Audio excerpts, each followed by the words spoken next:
Hey, we are live. There should be something underneath. I got one right here. We found, we're live for this year's. Well, okay, good. Good morning. Nice to see you all. Ben, I wanted to start with a brief walkthrough of S7. Sure, Senator Sears. Would you like me We're to? doing S7, right? Yeah, so would you like me to put it on the screen? I think everybody has it. It's pretty easy, but go ahead. Okay. It's easier for you.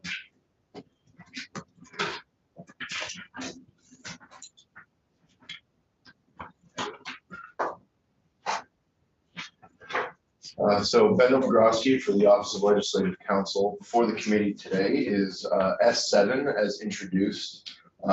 Essentially, this bill just proposes to require that public defender services be available to any person charged with a crime, not just those persons charged with a serious crime. The bill also modernizes some language and strikes the word serious preceding crime and all sort of related statutes. So first I can kind of give an overview of what a serious crime is under this statute, or just go through the bill, page by page and address it sort of in turn. Yeah, I'd like to know what isn't a serious crime. What is more. Well, what isn't a serious crime is basically, well, it might be easier to start with what is. And it's a felony or misdemeanor with a max penalty of $1,000 or any period of imprisonment, unless the judge determines that the penalty shouldn't include a penalty of up to $1,000 or more, or a term of imprisonment, or those that would be a serious crime, but for the age of the individual. And so really, that's why it's easier to say what is a serious crime, because everything else would not be a serious crime. So what this is doing is just getting rid of those qualifications to appoint a public defender for those crimes that meet that criteria. It would just be a public defender would be appointed for any crime that an individual is charged with.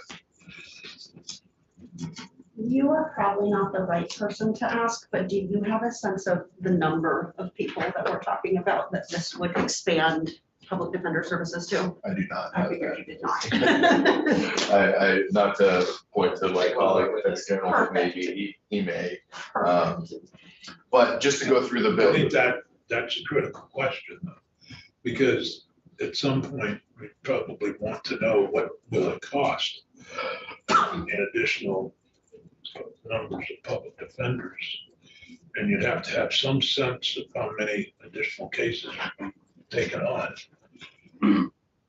What's the cost of that? It's a legitimate question, I think, and that would lead you to the Joint Fiscal Office. Could do an analysis, but without the numbers, they couldn't do an analysis. Yeah, I'm not aware of any fiscal note that's been requested yet. So, well, it hasn't, but I think to be responsible, we should ask for one. Or put a bill out that might cost. I think the policy choice would be ours, the appropriation issue too. It's also, do we have the attorneys that can do it? Matt's having a hard time finding attorneys in certain locations.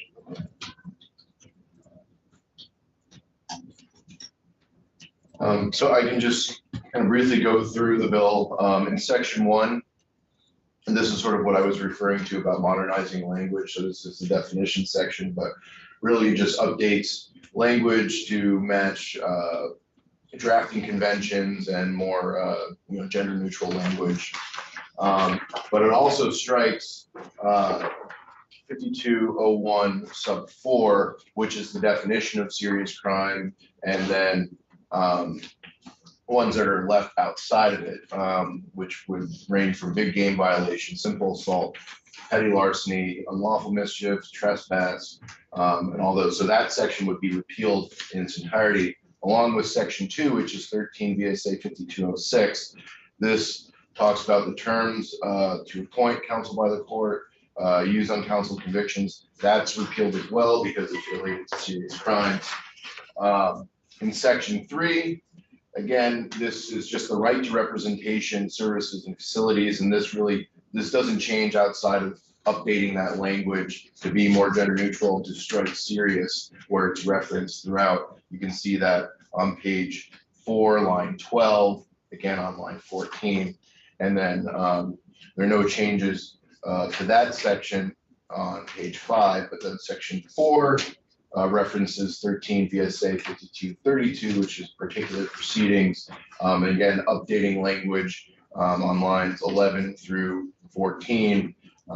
It changes penal or mental institution to correctional facility or hospitalization pursuant to 18 VSA 7619. So again, just updating that language. And then same again on line 17 and 18. You'll see turning on to page 6, again, that effort continues in section 5 on really throughout the whole page. And then again on section 6 and section 7. So what section 6 and section 7 do is really about, there's a sunset associated with this law.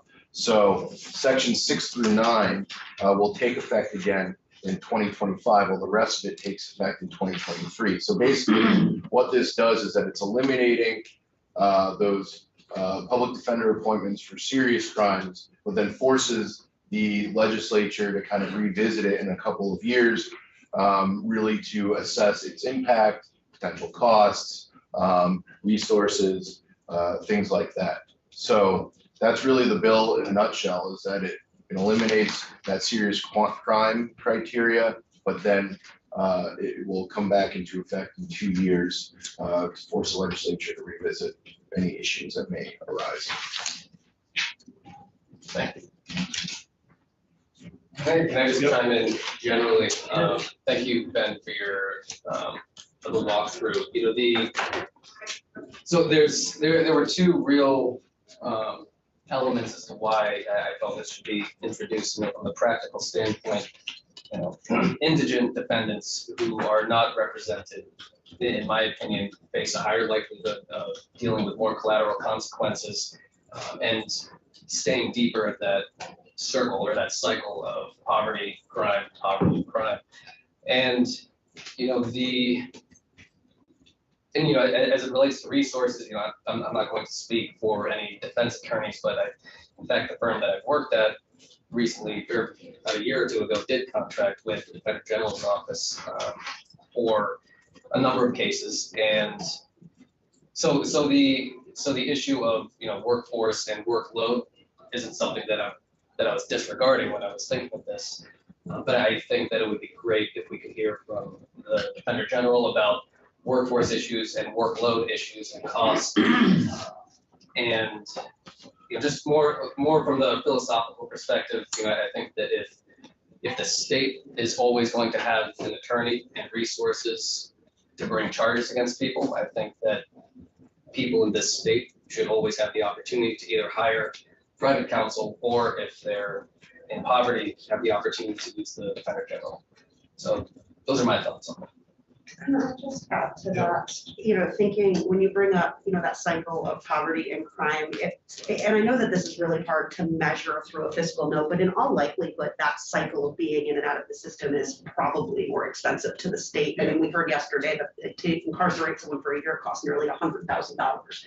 And I can't imagine that that is the cost of, you know, an additional public defender. Maybe it is, but we're not talking simply about incarcerating one person. So I think that it's important to keep in mind the cost of doing nothing. Doesn't the bar have something not in writing that says that most of these firms should go pro bono for a percentage of cases throughout the state, or does your firm do that at all? Pro bono? Not familiar with that. Maybe we should. Let's get a Defender General. I mean, there are requirements for attorneys to do pro bono work, but not necessarily mandated work like this. I think I mean, there's some Rule 5, it's Rule 5, right, where they attend some arraignments, but It's a, if you want to wait, I'll, Yeah, when I maybe- testify or maybe let's have- now, whatever you want. I'll have to have you testify, the chair. Yeah, I just had a crisis. My aide called out sick, so my granddaughter's staying with my wife, and I gotta get home whenever I can. It's by 4, because she worked all night with my wife, so I don't want to pressure her. You want to take a break for a few minutes? No, I just need to text Jane and Jane Kitchell and Phil Burgess. And I'll be leaving right after we get up. It's part of life now. Yeah. Just like take care. Ben, any other questions or comments?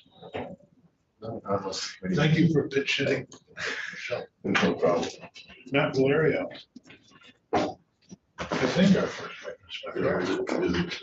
Or That's Professor what Sam. Sam, but I think we had questions for the Defender General. Well, It might be better if I wait and. okay, why don't I do it. let Professor Sam I'll speak? clean it up. Good morning. Good morning, all. For the record, Robert Sand, go by Bobby. I use he, him pronouns. Let me start by apologizing for my attire. My spouse and I are on a cross-country road trip with our old dog. We are currently in Nashville, Tennessee, and all of my nicer clothes are up in a locked cargo box on top of the car, and it almost killed me to close that thing. So I just couldn't bring myself to trying to climb back in. So I mean no disrespect by my casual attire. I'm a professor at Vermont Law School, the founding director of the Center for Justice Reform, the former Windsor County State's Attorney, position I held for about 16 years, and for 2 more weeks, the High Bailiff for Windsor County, Vermont. I'd like to offer 4 reasons why current law should be changed. And as Ben indicated, and I'll approach it from the flip side, which is this making the same point he did though, and that is that individuals under current law charged with a misdemeanor, where the court on the record says that the outcome will be a fine only, are not entitled to the services of a public defender, even if they are financially eligible, even if they are indigent. 4 reasons why that law should be changed. And Senator Sears, you alluded to this right at the start this morning. Current law perpetuates the notion that there is such a thing as a non-serious crime. Non-serious crime is an oxymoron. If behavior or conduct is significant enough for you, the General Assembly, to label it a crime, by definition then, it is serious. And certainly there are degrees of severity, but there's no such thing as a non-serious crime. And what we know is that even where the disposition is a fine only, there are substantial collateral consequences to misdemeanors affecting housing and education and loans and employment, standing in the community, and self-worth. We shouldn't be making it easier to convict people and forcing indigent people to represent themselves, to go pro se, is making it easier to convict them. We should be trying to avoid having convictions as long as we can do that consistent with public safety, and there are other means of accountability. I would commend to all of you a book called Punishment Without Crime. Punishment Without Crime by a law professor, Alexandra Natapoff, Natapoff. And she writes compellingly about the perils of the misdemeanor system, the often forgotten misdemeanor system, and why we should be working hard to avoid bringing people into that system. Second reason, even where a fine-only disposition seems relatively straightforward, the legal issues presented by misdemeanors can be extraordinarily complex. There's no correlation between offense severity and the complexity of the legal issues. So there are fine-only offenses that raise the following issues. How does infrared spectrophotometry work? Can barely even pronounce that. What is retrograde extrapolation? What's the Widmark formula? What are the First Amendment implications of arresting people during protests for disorderly conduct? Was the police behavior lawful? All of those issues arise in misdemeanors, even misdemeanors where the outcome is a fine. We shouldn't require indigent people to navigate those issues on their own. Poverty punishes enough. Third point. Not only are the legal issues presented in misdemeanors complicated, but the alternatives to a court-based response are complicated as well. Your chair and other members of the Justice Oversight Committee spent a fair amount of the summer and fall trying to understand the structure of the alternatives to court-based responses. What's diversion? What's Tamarack? What's a CJC? What's a direct referral? Lay people, as a general rule, don't understand all of those options. So what happens is that the prosecutor files a misdemeanor, says they're seeking only a fine, and the pro se defendant is not in a position to negotiate or bargain for an alternative.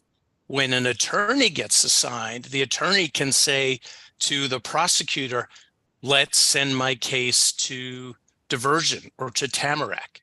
It opens up a universe of alternatives that is effectively foreclosed for the pro se defendant.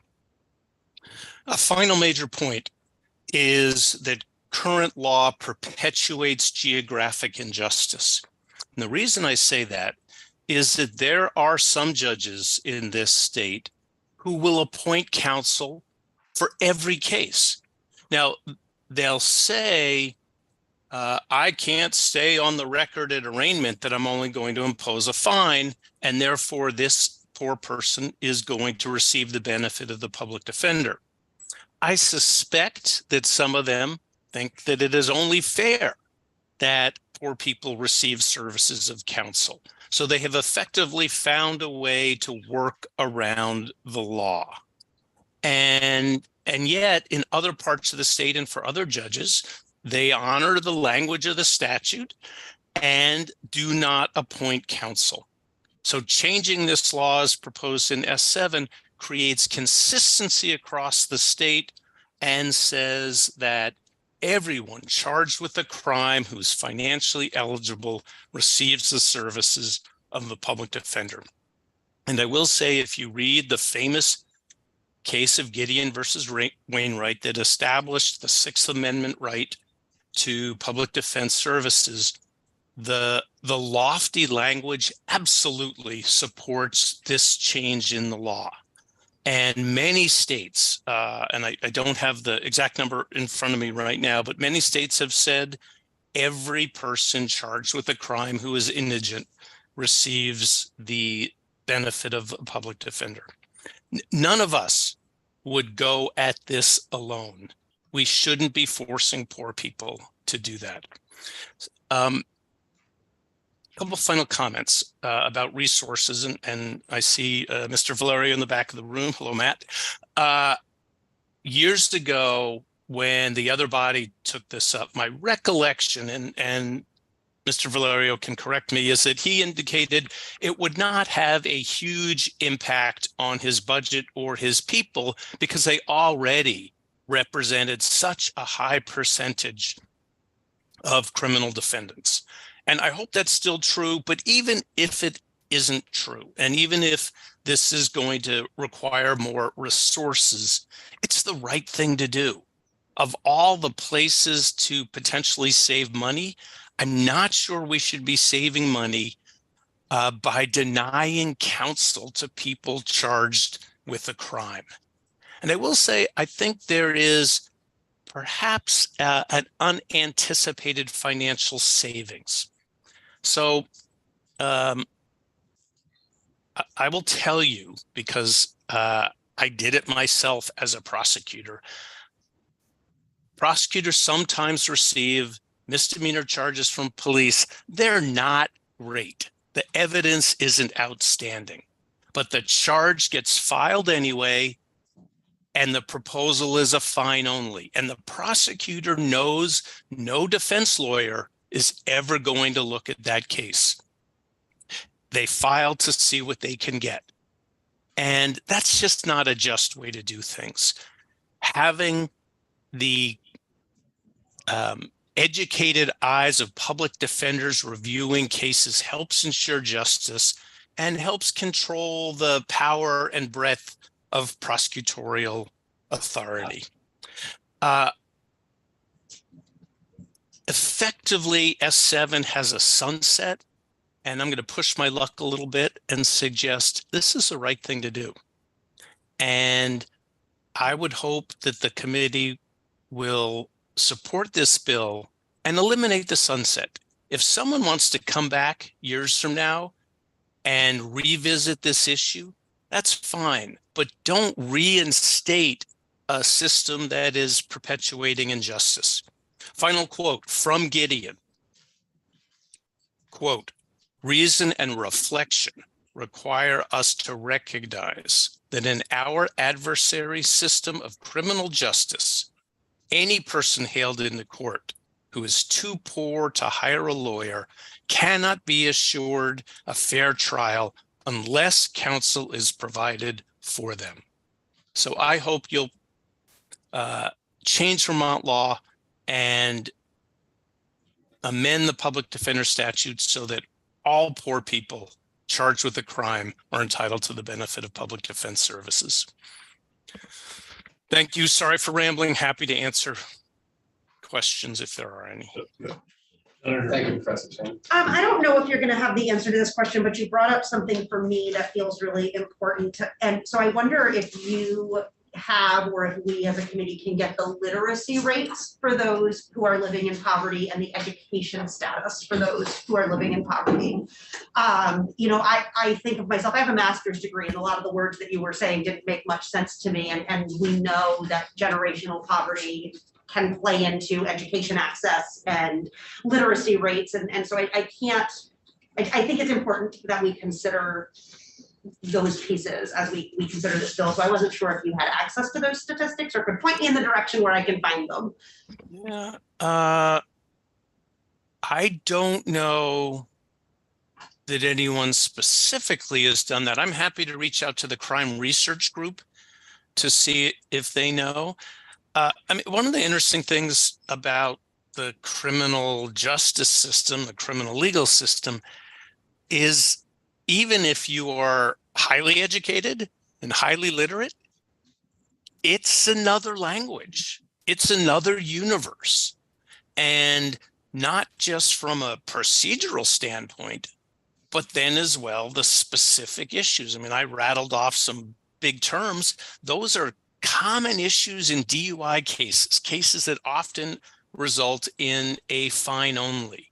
So you not only have the impact of poverty, I suspect high rates of illiteracy and lower educational rates.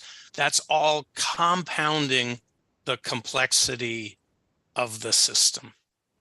And that's really the point that I'm trying to make, because I suspect the statistics will show higher illiteracy and lower levels of education, which makes this population even more vulnerable to not being able to navigate the system than someone who knows how to do the research and find what those terms mean, and who's been, given the tools to potentially navigate the system more. So your point to the compounding issues creating even more vulnerability is exactly the one that I'm pointing to. Professor Sam, thank you for your testimony. And I was wondering if you could touch a bit more on long-term impacts of defendants, pro se defendants, and the collateral consequences that come from not having representation, and how that this creates bigger problems further down the road for those defendants. Sure, and may be helpful to go all the way back to Mr. Gideon. Mr. Gideon was denied counsel, though he requested it, and he was indigent, and he was convicted. He appealed to the Supreme Court. They reversed. It was retried. He had counsel. He was found not guilty. So unquestionably, the presence and representation by counsel reduces the likelihood of conviction. So a person with a conviction, even with some ban the box laws, often has to disclose, have they ever been convicted? And employers use that as a bright line and will not hire people with criminal convictions. It's asked on housing applications. Certain convictions are foreclose loans. The biggest issue, and it's a little hard to quantify this, but once someone is in the system, it becomes harder to extricate from that. And even with our broadening expungement and sealing laws, punishments compound. So if an individual is convicted, and even if they get a fine, which honestly, people of means might consider nominal, someone who's indigent might consider much more substantial. Because punishments compound, that first so-called minor misdemeanor is a threshold to escalating and increasing punishment if there are subsequent convictions. If that first transgression ends up in diversion and they're successful, or a justice center and they're successful, there is accountability, but there's no permanent or potentially permanent blemish on the record that serves to compound subsequent behavior. So this conveyor belt to saddle people with convictions, I think, undermines our overall goals. And as was, I think, very appropriately brought up earlier, I think in the long run costs us money. It forecloses employment opportunity, potentially educational opportunities. It's not doing us favors to saddle indigent people with convictions. Thank you. Any other questions for Professor Sam? Professor, enjoy your trip across country and good luck with the weather. Thanks. 60 plus in Nashville today, so thank you very much. We're supposed to get about 5 inches of snow here in Vermont, so hopefully you won't get that in Nashville. Strategically, I probably shouldn't have mentioned how nice the weather is today. I apologize for that. That was stupid of me. I look forward to hearing Mr. Valerio. I'm going to stick around. Yeah, and we look forward to hearing more from you about high bailiffs. I have thoughts, Senator. Still trying to figure out what they do. Well, that's part of the issue. The pay is outstanding, though, I will say. I'm sure. I understand that high bailiff in Middlebury was the sheriff for about 3 hours. That is what I hear. I'm keeping my fingers crossed for 2 weeks. Matt. Always good to see you, buddy.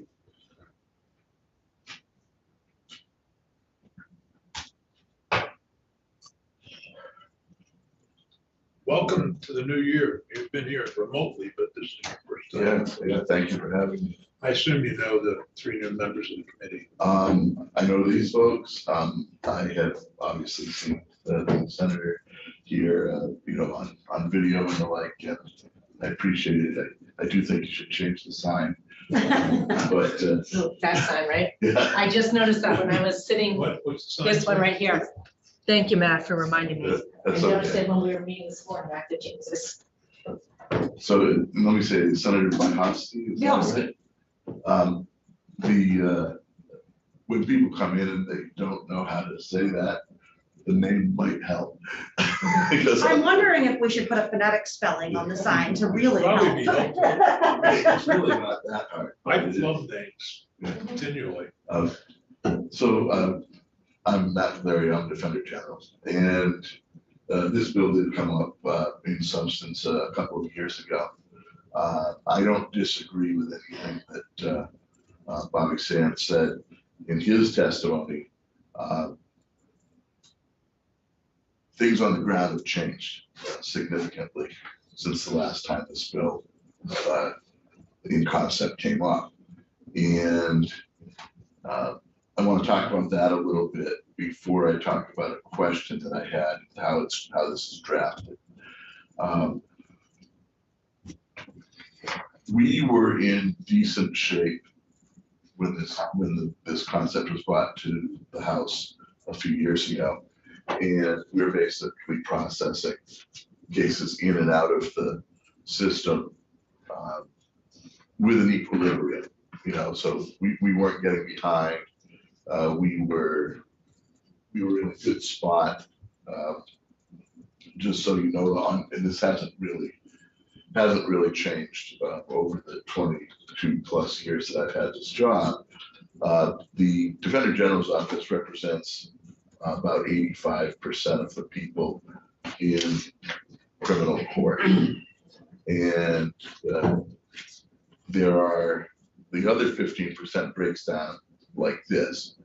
About 10% are not entitled to a public defender, either because they choose not to, which is a relatively very small number, or it's because they aren't going to be subject to a fine over $1,000 or jail time or probation. Probation is another, it doesn't matter if your sentence is suspended or incarcerated, that qualify you. But if it's a fine-only disposition, less than $1,000, currently you're not entitled to a public defender. That's about 10%, plus those that decide to go pro se. And there's about 5% of the total cases that are filed that are represented by private counsel. And so if you look at the total number of people who are represented by lawyers in the system, public defense system is about a little over 90% of the people who are represented by lawyers are represented by the public defense system. The thing that we see now is that post-COVID, our pending caseload per attorney has doubled, basically. And we are in a hole right now trying to dig out of that hole. If this were 5 years ago, I would say that an addition of approximately 10% to the caseload would not have a undue burden. It would put an undue burden on the system. The biggest area, and there's another thing that came into this along the way. And I hate to always keep pointing to this, but everybody who's come in contact with it would say this. I believe that the Odyssey system that the court put in has lumped massive administrative burdens on everybody who deals with it. The court prosecution, defense, it doesn't matter who you are.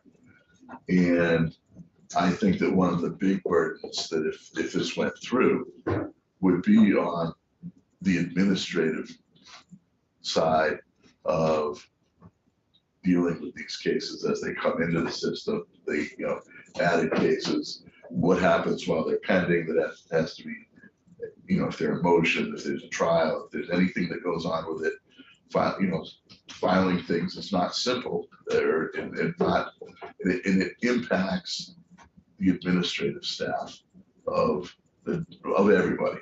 I would doubt that anybody would say that that's not true. For these cases that we aren't handling now, we wouldn't be dealing with that. So there's that. And then there's the other side of it, which is, what kind of lawyer time's involved. These are not the most serious cases, but when you're charged and you get a lawyer,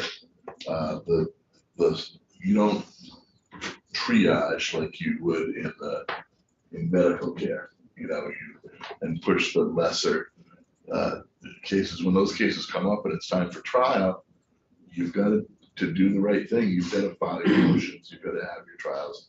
You've got to at least be advising your clients. So we handle about 22,000 dockets a year. So if we had, and this is really ballparking it, right? But if we had another 2,200 cases, and they're all misdemeanors, the current ABA lawyer equivalent caseload guidelines say that the average public defender should be able to handle 400 added misdemeanors per year. So divide 422, you're 5+ lawyers in a system. I'm hoping that I just want to see if Laura Evans has responded to I have a memory of what the average public defender costs. I don't know if she responded to my email yet.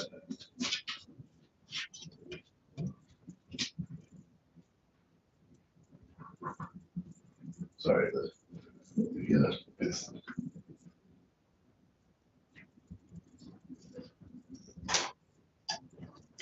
but it's 100 the average public defender costs the system 154,000 with salary and benefits. So if you're talking about 5 to 6 in that range, that's that's kind of the average if you were going to add people. A few years ago, I didn't think that in the system dispersed all over the state, it would have made a difference. Right now, given that in the past we had the average public defender would handle somewhere between 60 and 120, but usually it's in the 70 to 80 range of cases. Now we're talking about around 200 cases are pending. The ABA lawyer equivalent caseload standards do not talk about what the average pending caseload for a public defender should be. They talk about added caseload. And pending caseload is really determined by me, but locally, what can be handled. Right now, we've got so many judges, we've got so many prosecutors, and the cases are coming up one at a time. And so if you had, 100 or 200, you are taking the next one in line. In the event that there end up being more judges, more prosecutors, whatever, that to push cases through the system, that would put more stress on the defense bar to respond. But right now, we're in this hole, and I very much appreciate the concept, and I think that there's nothing that Bobby Sand said that is wrong about the impacts of misdemeanors on individuals, what happens when somebody gets into the system. I'm aware of a study that was done, by the way, Senator, around 2000. It's over 20 years ago. But one of the things that was apparent at that time was that 95% of the people who are incarcerated don't have high school diplomas. Now, I don't know what that says about literacy and other, functional education, but that is a stark statistic in and of itself. The issues about collateral consequences are real, and it impacts your ability to get jobs and housing and all kinds of things that are, even if you're not disqualified by law, the fact that your criminal record is out there, even a misdemeanor criminal record, is something that a lot of business owners and landlords and even volunteer groups don't want to deal with. If you are in the northern part of the state, one of the things I know with my St. Albans office and the offices in the Northeast Kingdom is you have people who have, one of the things that comes up commonly is people who have jobs in Canada, or they're going back and forth. Whenever you have a conviction, the country you're trying to go into has complete discretion about what would allow you to go in and go out. There are certain guidelines, but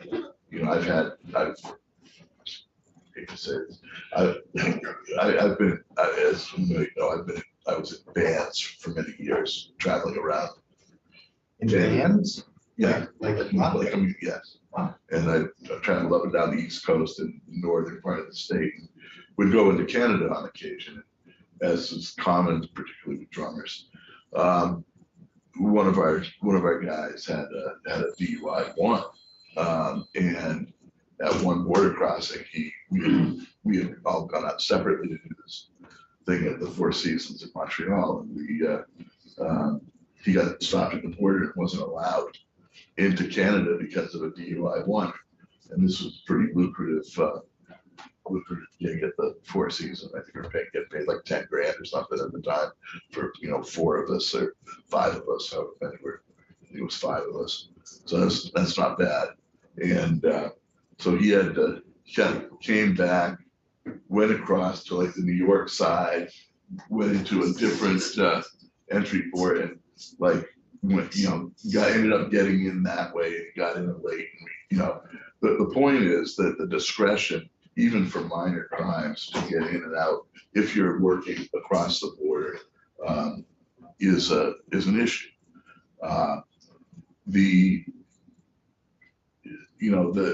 One of the things we also see is you don't want people kind of joining the club of having a criminal conviction, because once you join the club, you tend to stay in the club until the age of about 42.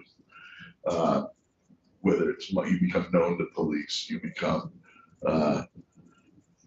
for whatever reason, the folks that get in when they're young stay in one form or another, on average, until they hit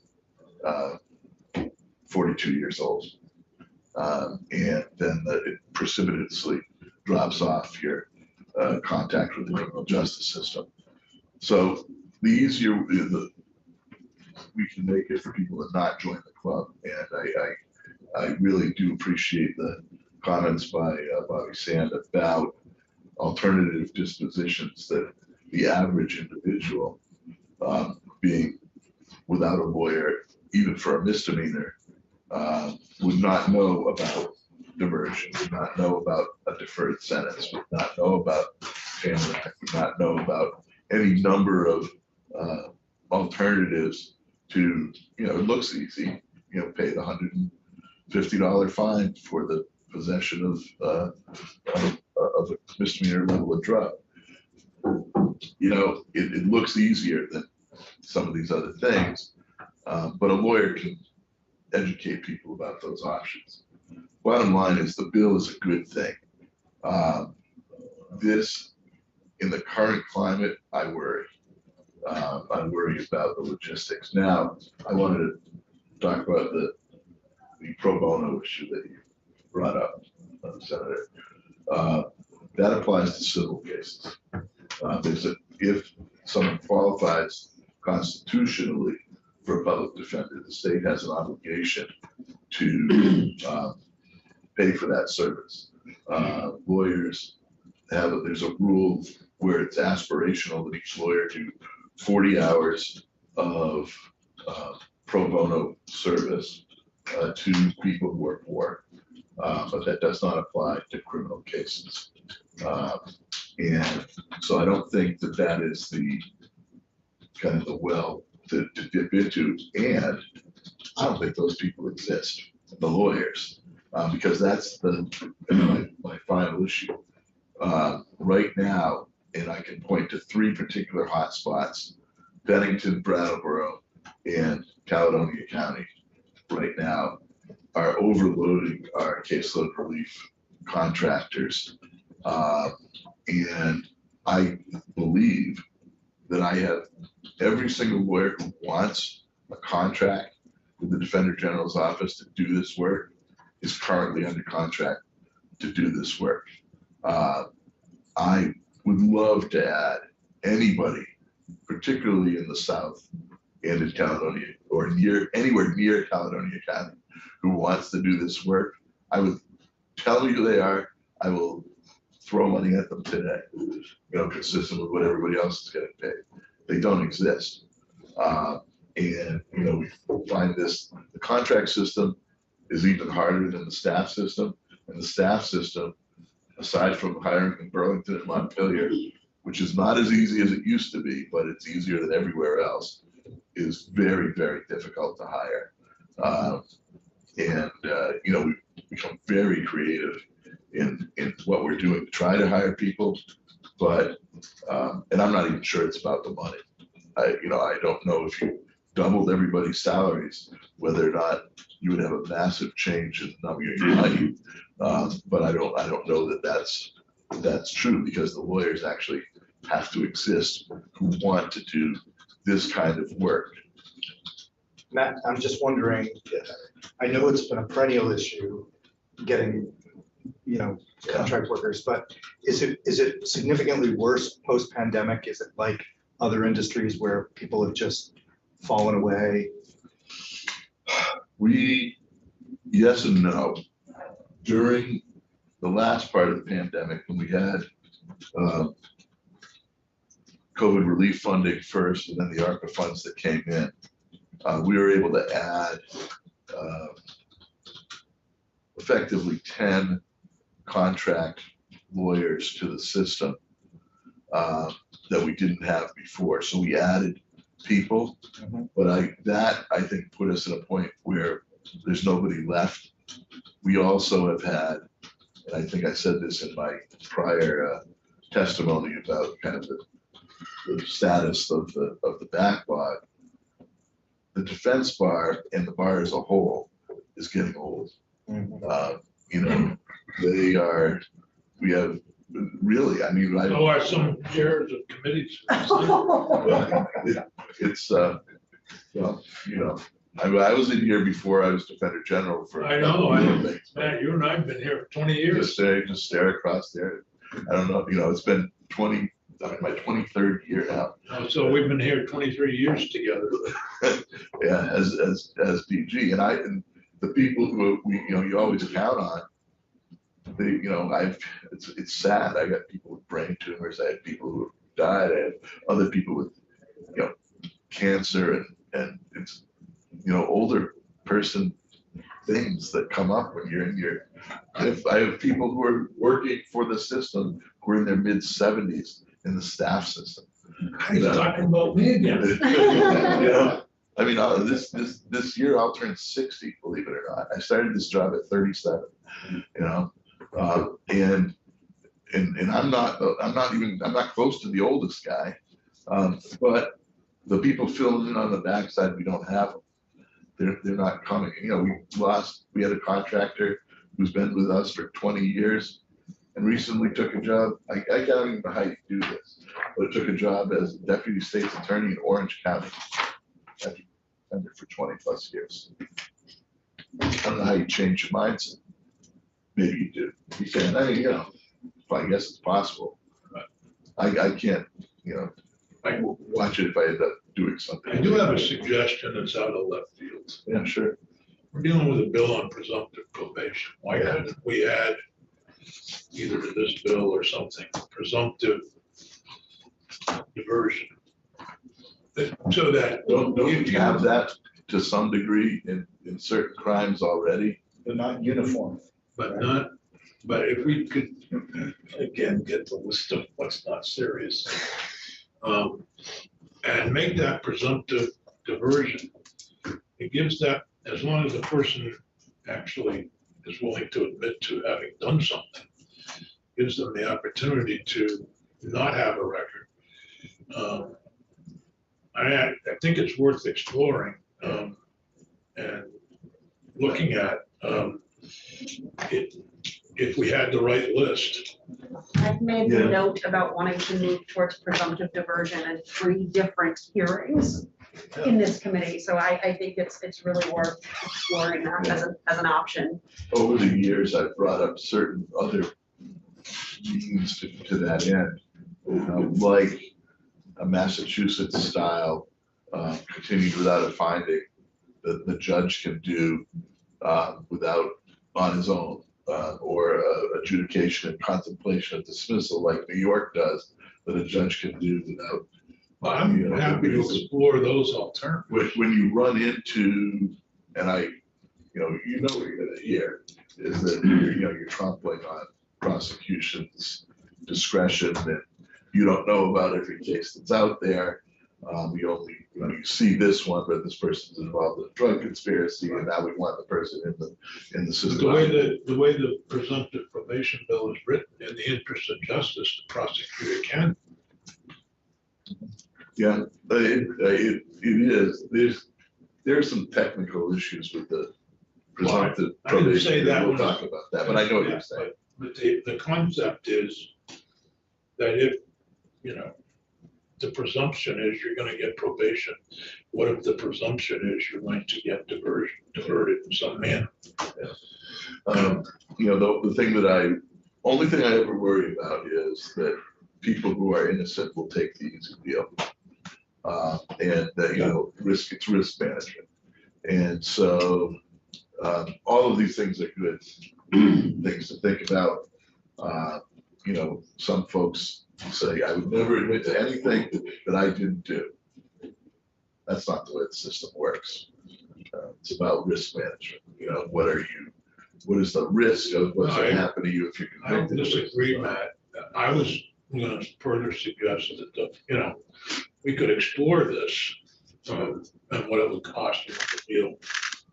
But given the current status of attorneys and given the potential cost, it seems to me to be at least a way to somewhat minimize the impact of a conviction if you don't have a conviction, But again, hey, look, when we talked about youthful offender, and I know the administration wants to go back to having the youthful offender plead guilty, but we kept it without pleading guilty because being a youthful offender is actually tougher than doing the time.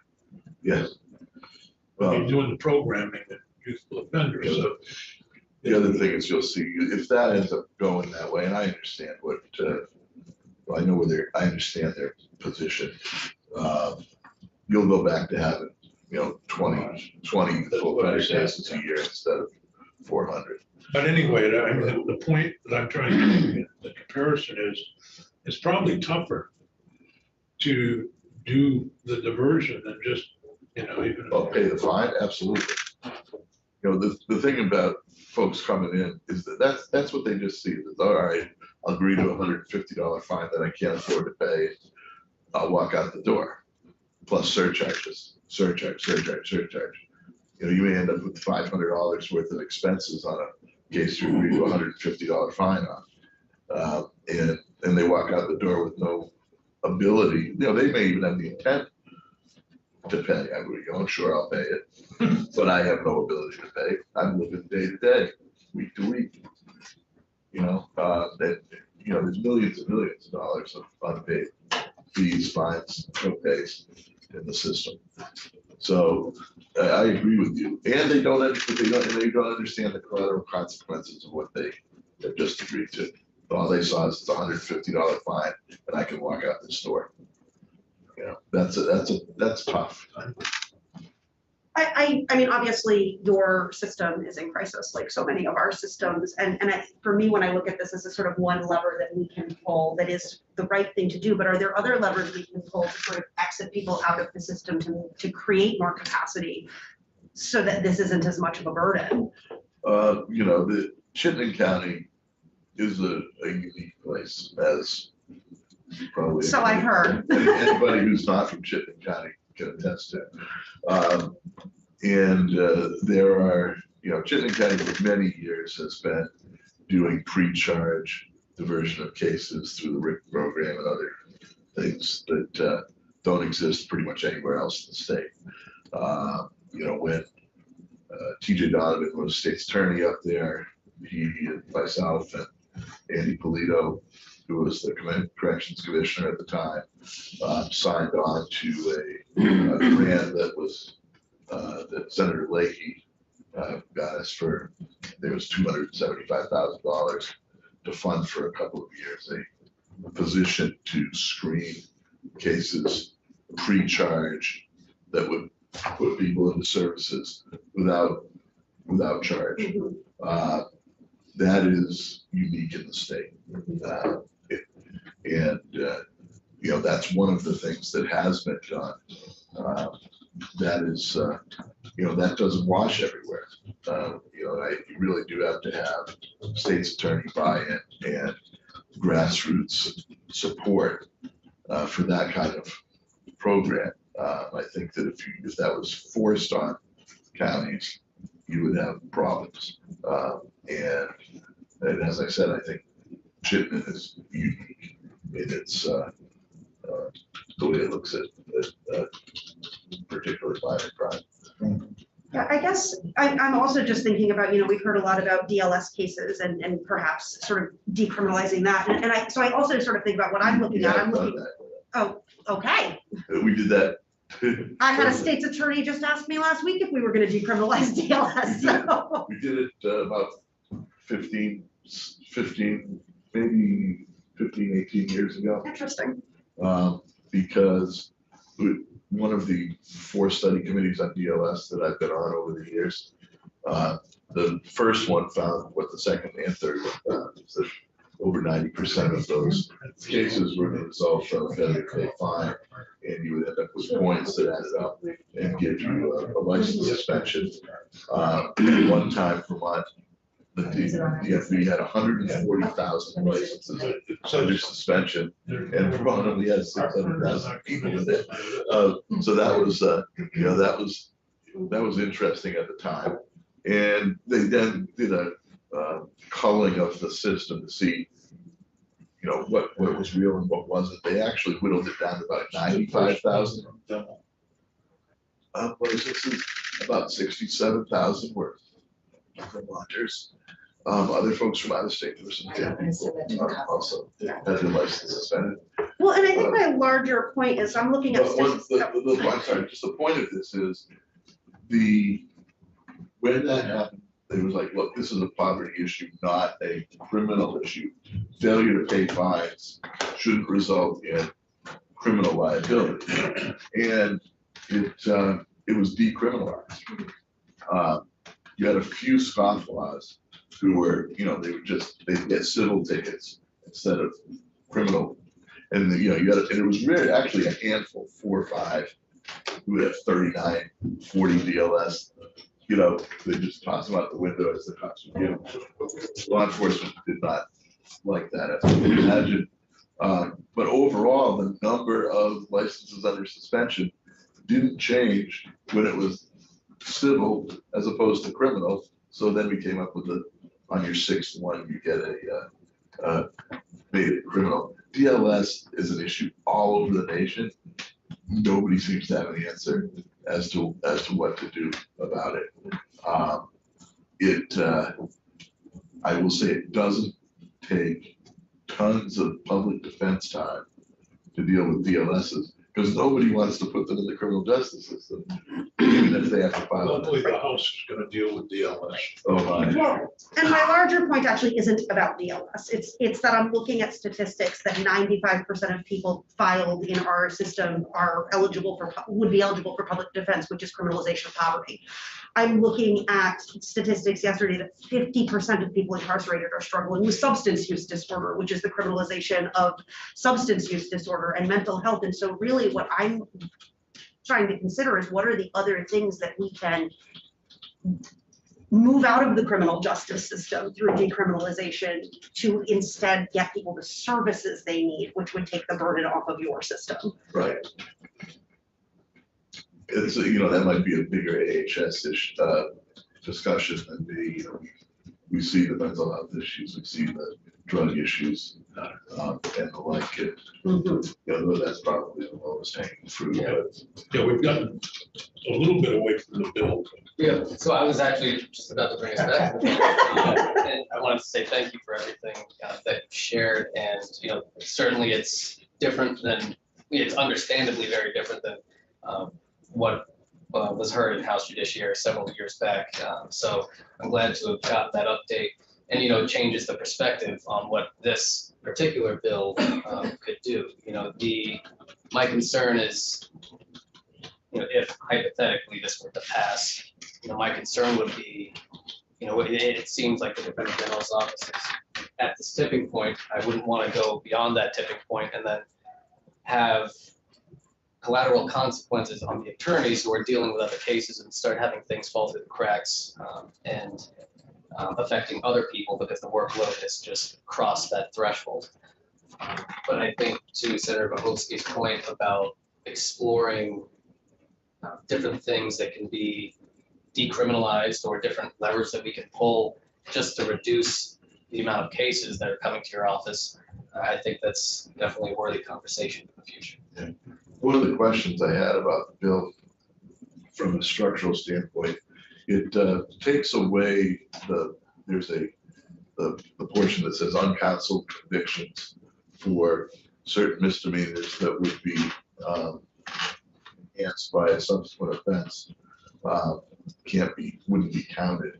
That gets taken away out of the bill, but we have a lot of those.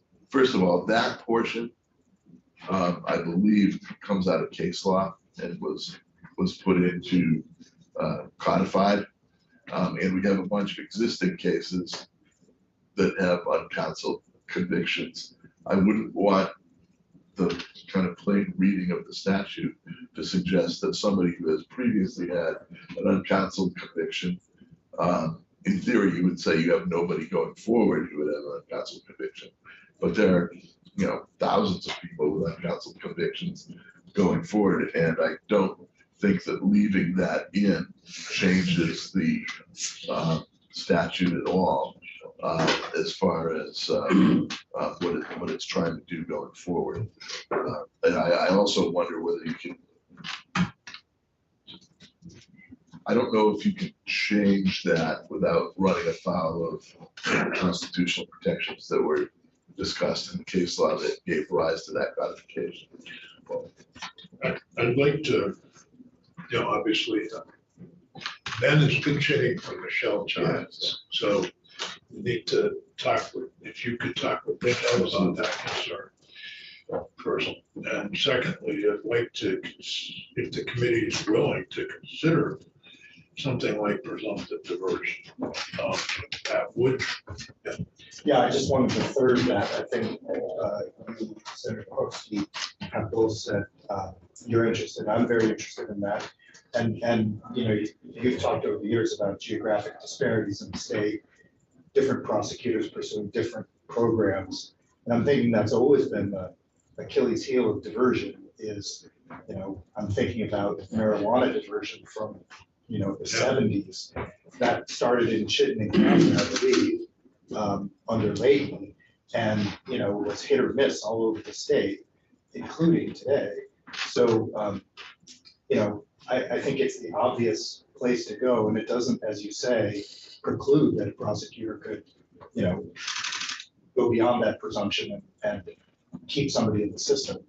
But everything that we talk about is about lack of resources, trying to decarcerate people, et cetera. So it seems like it's not a silver bullet, but it's a really smart approach that we're not pursuing. So. I think Professor Sand wanted to chime in real quick. Is that okay? Yeah. Thank you. I appreciate everything my younger colleague, Mr. Valerio, offered. And I think I had 3 points. One is, this is your system. So we often look to prosecutors or police, but it's really the General Assembly that establishes the criminal legal system. And so you get to decide, should poor people be effectively compelled to represent themselves? I hope you'll say no. It sounded, based upon what Mr. Valerio was saying, that this change in the law would have an impact on systems across the state because of Odyssey. And the reality is, this law change isn't increasing the number of filings. It's just providing counsel when cases do get filed. So yes, it would have more of an impact on Matt and his team, but it's not going to adversely impact other systems. And if in fact prosecutors become more selective, it may actually reduce the number of filings. 2 more points. I hope you will explore deeply not only presumptive community-based responses, but maybe even mandatory community-based responses. And I hope you'll broaden it. I didn't get that word, Bobby. That you'll explore mandatory response, so that the initial place for addressing certain offenses is in the community. And I hope you'll use diversion in a generic sense to include other types of community-based responses like direct referrals. Final thought, and I feel really fortunate that I was out of the system before the pandemic, and I appreciate the incredible burden on the public defenders. That job is hard enough as it is without the added challenges of COVID. And I really do, I really believe that public defenders are the unsung heroes of the criminal legal system. One thought I had would be to make this change in the law, but potentially delay the effective date. And hopefully we would emerge from this backlog and be back where we were some years ago when Matt had testified that it would have not a significant impact. So I apologize for not discussing that idea with the bill's sponsor, but it just seems like another possible way to do the right thing, but also acknowledge the realities of the current backlog. Thanks. Thank you. Let me just note that I was trying to say that the admin side would fall on DG. I think it would also have some effect on the court as cases stay on the docket longer before they're processed out. But for us, we went from a good spot a few years ago to these pressures from COVID and from Odyssey that have never really been addressed. This would be burdensome, just adding those cases. So I've heard 3 suggestions. Yeah. Some from Professor Sand, some from members of the committee. One would be to add to the presumptive probation bill, presumptive diversion for certain crimes. I haven't figured out what those crimes are because we need to kind of a list of that. Instead of having, and then moving, if we move forward with this bill, it'd be a delayed date. Correct. Secondly, these are things to consider. your concern about already passed laws that would be impacted in terms of collateral consequences for second and subsequent offenses. Enhanced penalties. Third is, was a third thing that would be, Mandatory, was that what you were? well, it could be mandatory, but I don't know why. No, I don't agree with the mandatory piece. I thought you were listening to suggestions. Yeah, suggestion. Yeah. But was there something I missed? No, I just wanted to reflect on one of the professor's suggestions for delaying the effective date. I mean, I appreciate that, but as I'm thinking about it, we don't know what the system and what the situation will look like 1 to 2 years down the road. Could be worse, could be better. If it's worse and this were to take effect, it would be worse. If we want that. Yeah. So I feel like that's kind of a risky change. So those are my initial thoughts. It is, and it isn't. I mean, the risk is the legislature would come back and add a delay, but if you've made it effective, I'm gonna use to raise the age as an example. To raise the age, we delayed by a year because of the pandemic and the closure of Woodside. The legislature had to do that. The administration couldn't do it because it was already a law that it was gonna be July 1, 2022. We changed it to July 1, 2023, and then yesterday I got notice that the administration would like to delay the 19-year-old to 2026. But it needs the legislature to act to do it. It's not like the legislature has to act to undo it. Excuse me, the legislature would have to act to undo it if we put an effective date of 2026 on this or whatever. So you'd have to have a legislative action done. Or otherwise it goes into effect, which is different from the sunset, where you'd have to automatically do a legislative act and not have it sunset. Oh, go That ahead. Tanya has a question. Well, it's sort of a concern that exactly what could happen with raise the age could happen with this, as we've acknowledged it's the right thing to do, and the system just keeps getting worse, and I would posit it's probably going to continue to keep getting worse unless we make some pretty big transformative changes. And so then it just gets pushed out and pushed out and pushed out, and more people are sucked into the system, adding to the burden of the system. And so like, I feel like we have to do something, and it's probably going to be coming at this from multiple angles. But I have concern pushing the date out. Like, we're saying this is the right thing to do. We are seeing statistics that poverty is overwhelmingly criminalized. I have concern that if we don't sort of make the investment in time and money now, it's just going to keep getting worse. Well, yeah, but Just so you know, as of right now, I shy away from calling what we have a crisis, because I actually don't think that. I think we've got a recent problem that we have to address. That is, it's a matter of, a couple thousand cases around the state. We reduce what we have now by a couple thousand cases. It's basically pending misdemeanors that nobody could get to unless when there were no trials, and we're back in good stead. That's not an insurmountable problem. It's just someone's got to have the wherewithal to step up and solve it. also want to recognize that in just poverty, if 50% of the prison population has a substance abuse issue.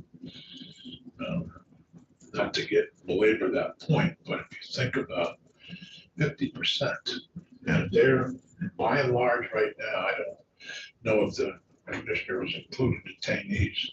If you just look at your sentence population, they're basically violent criminals now, according to him. or habitual to the point where they're. Yeah. So that means that even the violent acts are related to the substance abuse, and maybe domestic violence might be the number one, but not getting into the weeds too much. Signifies to me that, that we need to do a better job of dealing with the substance abuse problem in the state and the mental health problem, which is driving a lot of that population as well. You know, I like Commissioner Devil a lot. One of the best guys in that position that I've dealt with in 22 plus years. And I agree with his analysis about what were the crimes that put the people in the facility to begin with. The part that our office tends to disagree with is what is the current risk of releasing individuals who have done time, and when is doing more time causing a bigger problem than releasing.